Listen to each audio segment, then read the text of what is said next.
Alexandria Ocasio-Cortez is shocked. She doesn't understand why at a riot there are lots of police and why at a peaceful Second Amendment rally there are very few. Well, in fact, yesterday at the Virginia rally, there were a decent amount of police, but they didn't have to do anything, so they don't really show up for this kind of stuff.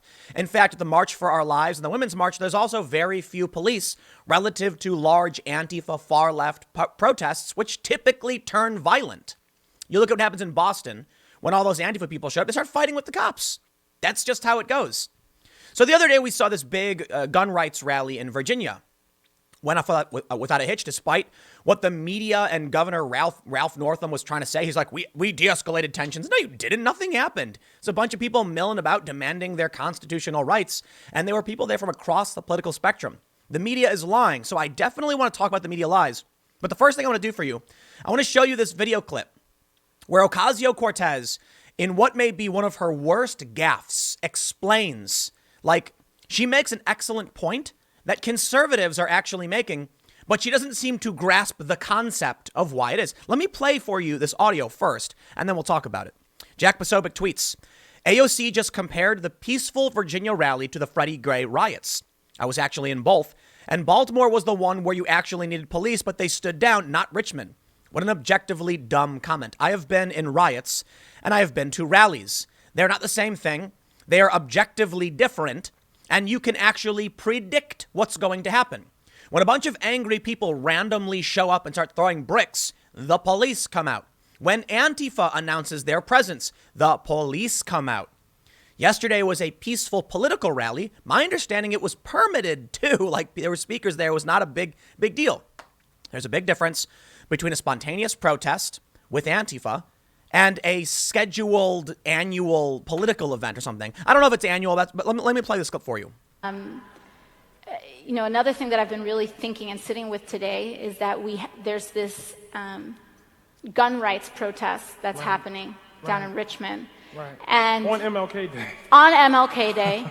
But here's the image that has struck with me the most about that, is that when we go out and march for the dignity and the recognition of the lives of people like Freddie Gray and Eric Garner, the whole place is surrounded by police in riot gear without a gun in sight. And here are all of these people flying Confederate flags with semi-automatic weapons, and there's almost no police officers at that protest. So who or what are our institutions protecting from who? Right. And that image conveys it all. Conveys it all. I'm going to take you back to your... What Ocasio-Cortez just did there was rather astounding. She doesn't seem to understand why at the riots I was in Baltimore. I was there. I actually just narrowly missed getting shot in the face with a pepper ball because I was filming and I was crouched as shots were going off. It's less lethal, so it's like bean bags, and I don't remember exactly what they were using out there, but I was ducked behind a planter and the cop shot it with about an inch from my face, and the pepper ball sprayed me. My goggles were on my forehead.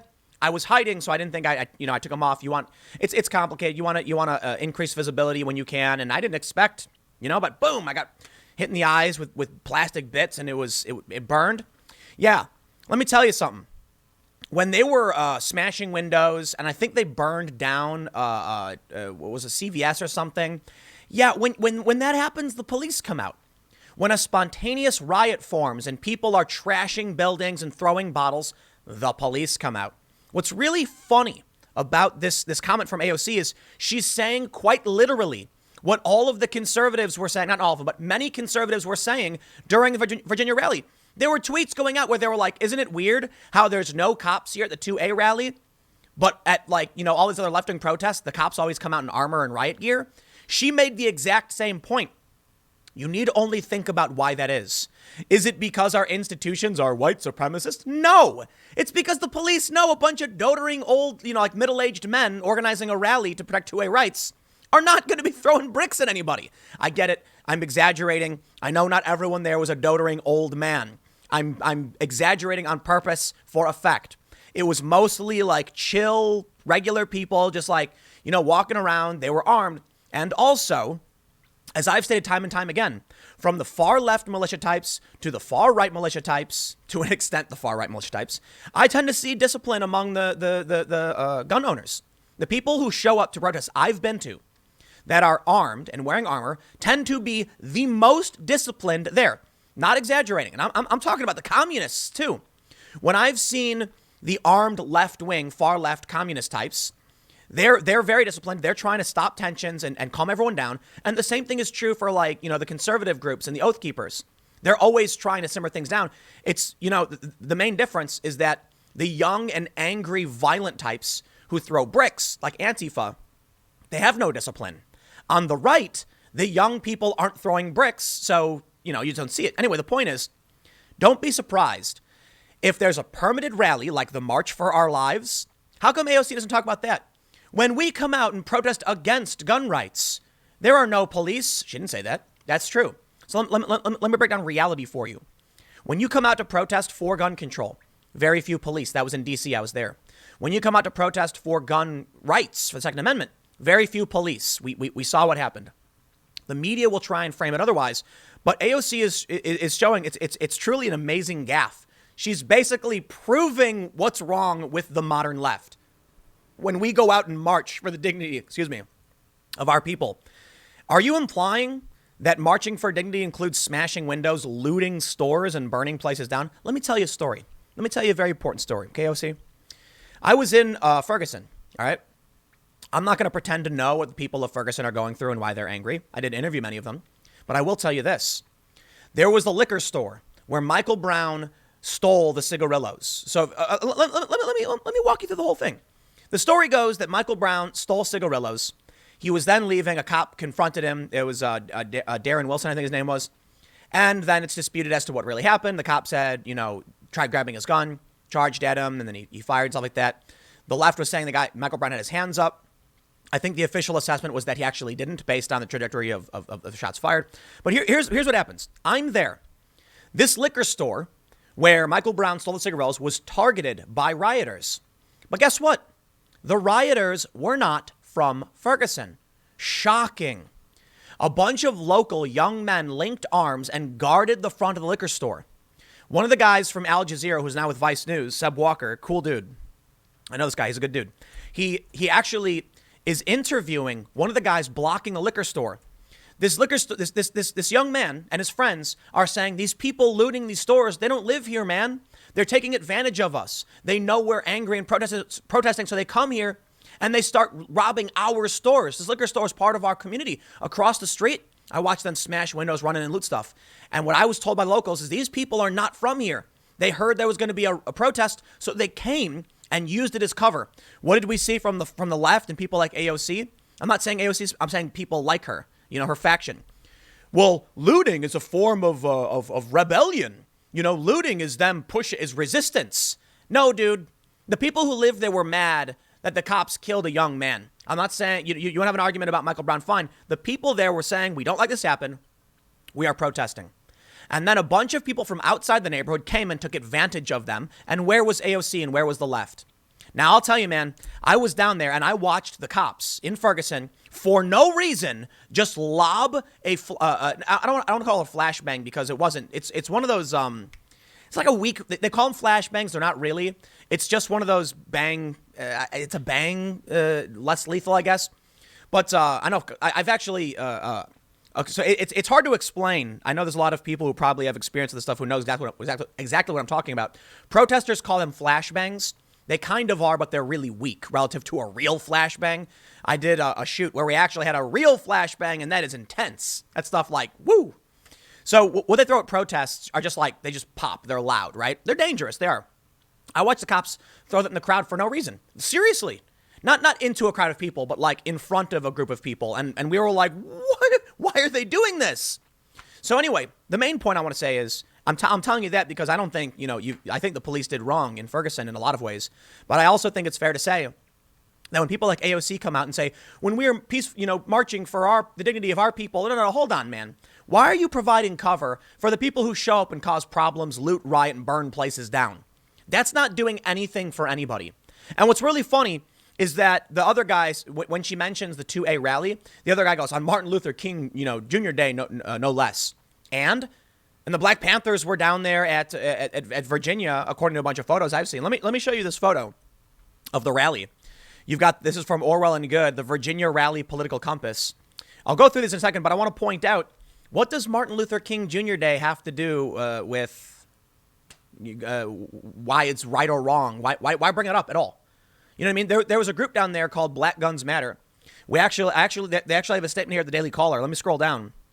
They say that they actually talked to the guy from Black Guns Matter. They say the caller also spoke to Maj Toure, a political activist and founder of the Black Guns Matter movement, regarding the prevalence of misinformation among major media outlets. He contended that journalists with political agendas have an interest in chaos regarding gun coverage. He also contested the narrative that race and violence played a role in Monday's rally. Look, man, it's the, you know what? I can't explain it, but it's really weird to simultaneously see Antifa claim that gun control is racist and started in racism, and then AOC come out and try and condemn this. But let me show you these photos. You've got this guy holding a sign that says armed minorities are harder to oppress. That's correct. That's true. You have this one. This guy apparently is the right authoritarian. They call him the siege guy, I guess. Then you have this person that says gun rights are trans rights. Don't tread on me. And it's a rainbow Gadsden flag. And then you have the libertarian Gadsden flag. Don't tread on me. It was people across the board, and I will mention too, these photos are seemingly, I think, mostly of white people, which the left is immediately going to be like, oh, it's all. No, the Black Guns Matter people were down there. Black Panthers were down there. There was one guy. This is really, really funny. It was a black dude waving a Trump flag, and he was yelling that he was Ralph Northam in blackface. Like, yeah. So listen, I think one of the things that the left tries to manipulate is the fact the country is majority white. So why are people in the Virginia rally mostly white? Well, the country is mostly white. Did you go down there and actually go talk to any of the minorities who were there? And like, no, they love doing this. But anyway, here's what I think I've made my point. I think it's hilarious that AOC just made the conservatives' point for them. Could you imagine being so oblivious and being like, actually, I tweeted about it. Here's what I said. AOC just made a great point. Why are there so many police at riots, but almost no police at a political rally? These are difficult questions we may never figure out. And then I pointed out the March for Our Lives and the Women's March. It's insane to me. AOC didn't stop and think about what she was saying, and they applauded her for it. You heard that? When they were cheering, like she made a great point. It's like, dude, you're proving the conservatives' point when you say this. So when you have people like, David Hogg and the Parkland kids in DC, it was massive. I think it was bigger than the Virginia rally. The Virginia rally, my understanding, was like 25,000 people. It was peaceful. You had the whole political compass there. Basically, everybody being like, y'all, we should be allowed to bear arms, right? But you look at these massive rallies at the Women's March. I didn't see any police with riot shields beating old women at the Women's March. No. It's because when you request a permit and you say, here's what we're going to do, here's what we want to do. When you have groups like Antifa saying, we agree, for the most part, with the right to bear arms because we don't want tyrants or fascists. That's what the article was called. It was like, neither tyrants nor fascists. It was a big Antifa article. Why would the police have any reason to believe it's going to get violent? Some people said it was. Then you had MSNBC really desperately trying to make their case that it was like a white supremacist rally, a repeat of Charlottesville. These people are insane. They're absolutely insane. And it's this fake news that fuels the insane mentality of people like Ocasio Cortez when she's like, why are there so many police when we go out and riot, but there's no police when you go out with a permitted rally? Doesn't make sense, does it? Well, I don't necessarily blame her. I think she's the product of fake news media telling her it's a white nationalist rally. You heard what she said? She said people waving Confederate flags. I didn't see any Confederate flags. I mean, I'm sure maybe there was one there. I don't know, whatever. People wave Confederate flags. But all the videos I've seen, like seriously, I did not see a Confederate flag in any of the footage I've watched. I've seen people waving, like 3%er flags, American flags.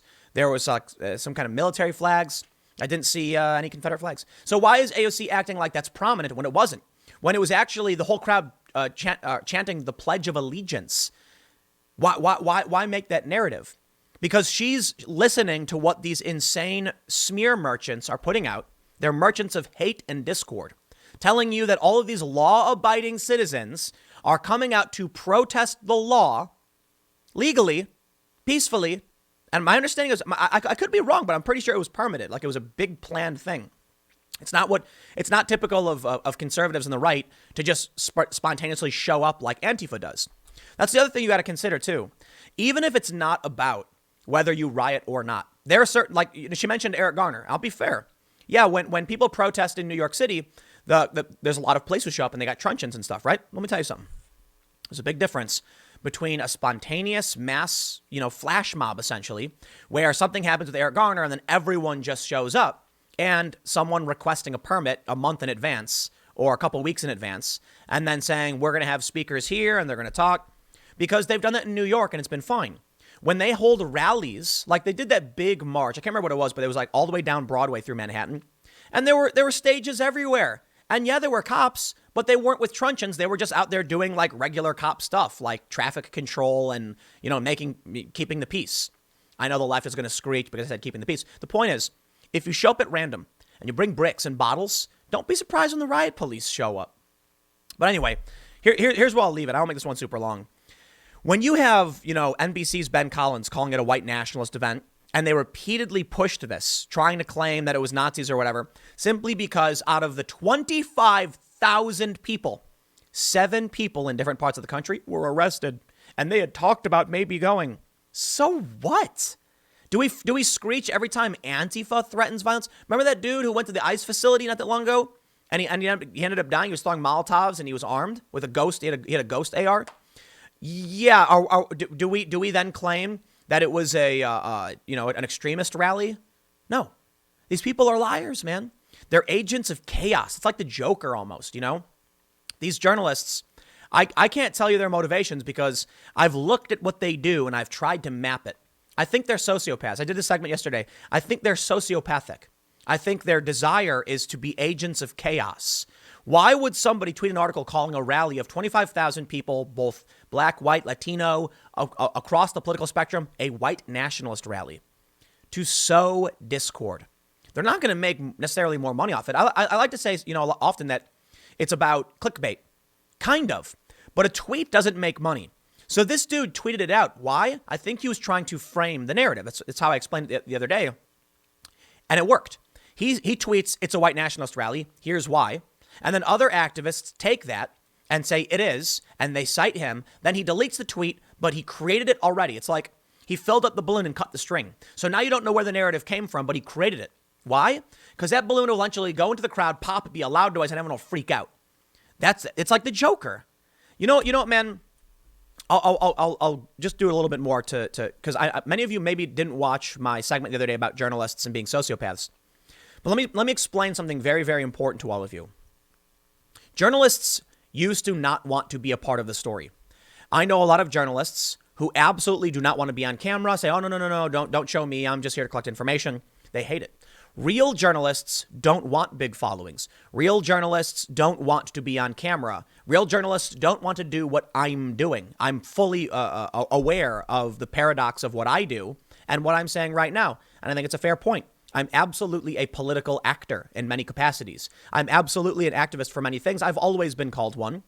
But I add journalist because you can be both an activist and a journalist, right? I think for the most part, though, I'm more of an ambivalent political commentator, enlightened centrist, and that's why many of these people hate me. But here's what happens. These companies say, we just want to get clicks, okay? I'm the boss of a new company, say, we want 1 million clicks on our articles. How can we do it? Well, if we hire Joe Schmo, who doesn't want to be a part of the story, he's got no followers on Twitter, how can he promote his story? He can't. We're in the age of the influencer. So what happens is these news companies say, how many followers do you have? I kid you, this is literally a part of it. They say, this guy wants to work for us. He's got 100,000 followers. They say, ooh, pay him a lot.